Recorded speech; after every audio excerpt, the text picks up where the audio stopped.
এগুলো কোনো গাল গল্প নয়, কোনো কেচ্ছা কাহিনী নয়, এগুলো কিন্তু ইসরায়েলি রিওয়ায়াতও নয়, সহিহ হাদিস এগুলা। নবী সাল্লাল্লাহু আলাইহি ওয়াসাল্লাম হাদিসগুলো বলেছেন, এক সরিষা দানা পরিমাণ মিথ্যা নাই এখানে। এখান থেকে বলতে যাচ্ছিলাম, দোয়া কবুলের অন্যতম একটা উপায় হচ্ছে আপনি কোনো ভালো কাজ করেন গোপনে, যেটা আল্লাহ ছাড়া কেউ জানে না, ওর ওসিলা করে আপনি আল্লাহর কাছে যান, দোয়া কবুল হবে ইনশাআল্লাহ।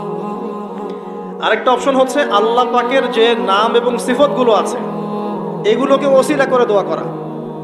যেমন আল্লাহ তোমার রহমান নামের ওসিলায় আমি তোমার কাছে দয়া চাচ্ছি, তোমার আল গফুর নামের ওসিলায় আমি ক্ষমা চাচ্ছি, তোমার আর রাজ্জাক নামের ওসিলায় আমি রিজিক চাচ্ছি, ওয়াহাব নামের ওসিলায় আমি সন্তান চাচ্ছি, ইত্যাদি।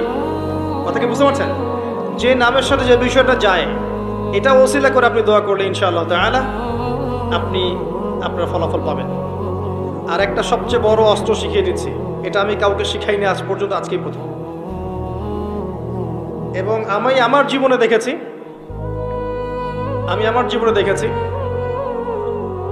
এই ওসিলা করে যা চেয়েছি পাইনি এমন কোনোদিনও যায় নাই, আলহামদুলিল্লাহ। আমি সম্পূর্ণ আল্লাহ পাকের কৃতজ্ঞতা এবং শুকরিয়া আদায় করছি। এইটা ওসিলা করে আমি যা চেয়েছি আমি সারা জীবনে তাই পেয়েছি। এবং আমি বিশ্বাস করি আমি যা পেয়েছি, এই বয়সে আমি যা পেয়েছি আল্লাহ পাক কোটি কোটি মানুষকে তা দেন নাই, এটা আমি বিশ্বাস করি। এই বয়সে আমি যা পেয়েছি আল্লাহ পাক আমাকে যা দিয়েছেন, যত দিয়েছেন, কোটি কোটি মানুষকে আল্লাহ পাক তা দেন নাই, আমি এমনটাই মনে করি। আমি কি শিখাই দেব সেটা? আপনি আল্লাহ পাকের তাওহীদের ওসিলা দিয়ে দোয়া করেন। দোয়া করতে করতে আল্লাহকে বলেন, আল্লাহ তোমার তাওহীদের কালিমা লা ইলাহা ইল্লাল্লাহ এর ওসিলা করে তোমার কাছে আমি চাচ্ছি, আপনি পাবেন ইনশাআল্লাহ। যদি আপনার রিজিক হালাল হয়, যদি আপনার আকীদায় শিরক না থাকে, যদি আপনার আমলে বেদাত না থাকে, ইনশাআল্লাহ পাবেন। এর পরেও দুটা কথা আছে, সেটা হলো যদি দেখেন পান নাই, ইনস্ট্যান্ট পান নাই, মনে করবেন না দোয়া কবুল হয় নাই। এমনও দোয়া আছে যে আমি 10 বছর থেকে করছি এখনো পাইনি। এমনও দোয়া আছে আমি নিজেই 10 বছর থেকে করছি, আমার কাছে মনে হয় 2009-10 সাল থেকে আমি করছি, এখন পর্যন্ত পাইনি, ইনশাআল্লাহ পাবো। তো ইনস্ট্যান্ট সব পেতে হবে এমন নয়। যদি দেখেন পান নাই, তার মানে 3টা বিষয় ঘটেছে। একটা, বান্দা দোয়া করেছে, সাথে সাথে কবুল করা হয়নি, আপনাকে এটা উপযুক্ত সময় দেয়া হবে ইনশাআল্লাহ। 2 নাম্বার, এই যে আপনি আল্লাহর কাছে চেয়েছেন, এর ওসিলায় আল্লাহ পাক আপনার আমল, আপনার তাকদীর থেকে কোনো বিপদ আপদ সরিয়ে দিয়েছে, আপনি বুঝতে পারেননি। আপনি দোয়া করেছেন, হয়তো মনে হচ্ছে আপনি পান নাই, কিন্তু এর ওসিলায় আল্লাহ পাক আপনার তাকদীর থেকে কোনো বিপদকে মিটিয়ে দিয়েছে, আপনি বুঝতে পারেননি। আরেকটা হচ্ছে দুটার কোনোটাই হয়নি, পরকালে কিয়ামতের মাঠে আল্লাহ আপনাকে দিবেন জন্য জমা রেখেছে।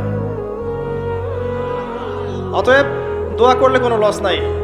বেশি বেশি দোয়া করবেন, সেজদায় বেশি বেশি দোয়া করবেন, ফরজ সালাতের আগে পরে করবেন, নরমালি হাত তুলে দোয়া করবেন, নফল নামাজ পড়ে করবেন, দান সাদাকা করে করবেন, কোরআন তেলাওয়াত করে করবেন, দোয়া বাড়িয়ে দেন। আত্মশুদ্ধির কথা আমরা যে বলি না, কয়েকটা বিষয় জড়িত। বেশি বেশি কোরআন তেলাওয়াত করলে আত্মশুদ্ধি হয়, বেশি বেশি জিকির করলে আত্মশুদ্ধি হয়, আল্লাহওয়ালা মানুষের সহবতে গিয়ে পড়ে থাকলে আত্মশুদ্ধি হয়, বেশি বেশি দোয়া করলে আত্মশুদ্ধি হয়, বেশি বেশি পরকালের কথা ফিকির করলে আত্মশুদ্ধি হয়। এগুলোর খুব বেশি প্রয়োজন। আত্মশুদ্ধি না থাকলে আমরা আগামীতে পথ চলতে পারবো না। একটা বাতি থেকেই বাতি জ্বলবে, বাতি থেকেই বাতি জ্বলবে ইনশাআল্লাহ। আপনি নিজেকে ছোট মনে করেন না, তুচ্ছ মনে করেন না, একটা বাতি থেকেই 1000টা বাতি জ্বলবে ইনশাআল্লাহ। আগে নিজে ঠিক হন, তারপরে কু আনফুসাকুম ওয়া আহলিকুম নারা, নিজে জাহান্নামের আগুন থেকে বাঁচো, পরিবারবর্গকে বাঁচাও। পরিবারকে বাঁচান ভাই। পরিবার খুব কঠিন জিনিস, কারণ পরিবার কথা শুনতে চায় না। হ্যাঁ, দেখবেন মানুষ কথা শুনবে, পরিবারের লোক কথা শোনে না, এমন হবে। ওইখানে আপনাকে সবর করতে হবে। যদি দেখেন যে শেষমেশ দাওয়াত দিতে দিতে বুঝাতে বুঝাতে আর কথা শোনেই না, আপনি আলাদা হয়ে যান, তাও কথা বুঝতে পারেন নাই, আসহাবুল কাহাফের মতো হয়ে যান, তারপরে আপোষ করেন না অন্যায়ের সাথে। কারণ এই ফিতনাগুলো আপনাকে আল্লাহর পথে চলতে দিবে না, বাধা দিবে, সারাদিন দুনিয়ার ফিতনায় ব্যস্ত রাখবে আপনাকে। এর আগে সূরা আল ইমরানের 102 নম্বর আয়াত আছে, ইয়া আইয়ুহাল্লাযীনা আমানু ইত্তাকুল্লাহ, আল্লাহকে ভয় করো, হাক্কা তুকাতিহ, ভয় করার মতো ভয় করো, ওয়ালা তামুতুন্না ইল্লা ওয়া আনতুম মুসলিমুন, পরিপূর্ণ মুসলিম না হয়ে মৃত্যুবরণ করো না। কিভাবে পরিপূর্ণ মুসলিম হবে? ইয ক্বালা লাহু রাব্বুহু আসলিম ক্বালা আসলামতু লিরাব্বিল আলামিন, ইব্রাহিম আলাইহিস সালাম যখনই আল্লাহর কোনো বিধান চলে আসবে, হুকুম চলে আসবে, সাথে সাথে আত্মসমর্পণ, এর নাম মুসলিম।